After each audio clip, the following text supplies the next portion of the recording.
வெள்ளப்பா இருந்தால் தண்ணியில் கரைஞ்சிப்போம் madam. Original தேன் கரையாது. தேன்னா மலை தேன்னா தீப்பந்தக்காடு தான் அழிப்பாங்க. சரிங்களா? கொம்பு தேன், மலை தேன், பொந்து தேன், கொசம் தேன், பூந்தேன், அடுக்கு தேன். சரிங்களா?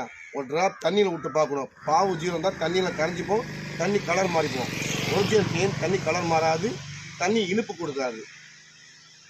ஒரு பேப்பர் விட்டு பார்த்தா ஈரம் கொடுக்கூடாது. சக்கரை ஜீரம் தான் ஈரம் கொடுத்துரும் பேப்பரில். ஒரிஜினல் தேன் பேப்பர் ஈரம் கொடுக்காது. ஒரிஜினல் தேன் எரியணும். தீப்பிடி எரிச்சா தான் ஒரிஜினல் தேன் எரியணும். ஒரு நாய்க்கு விட்டால் நக்கக்கூடாது. பாவு வெள்ளைப்பாவு தான் நாய் நக்கிடும். ஒரிஜினல் தேன் நக்காது.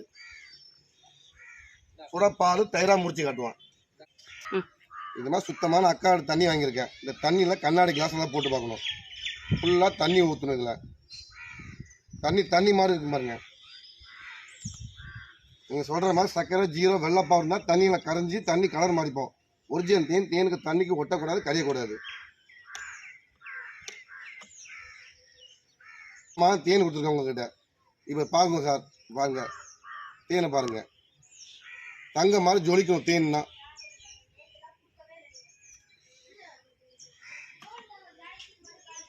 இது அக்கா வீடியோ பார்த்துட்டு தேன் ஃபோன் நம்பர் பார்த்து தேன் நீங்கள் வாங்கலாம். நீங்கள் மலை தேன், கொம்பு தேன், பொந்து தேன் இதெல்லாம் தேன் மாதிரி செக் பண்ணணும்.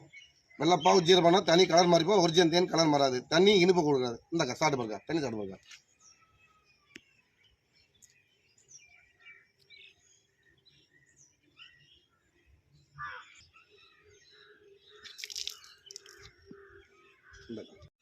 சொல்லுங்களா? தேனை பார்த்து ஒரிஜினல் தேன் தீப்பந்தக்காடு தான் அழிப்பாங்க.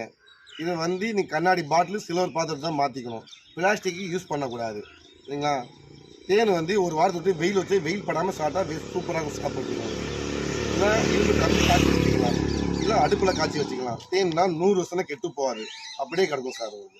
அவ்வளோதான்.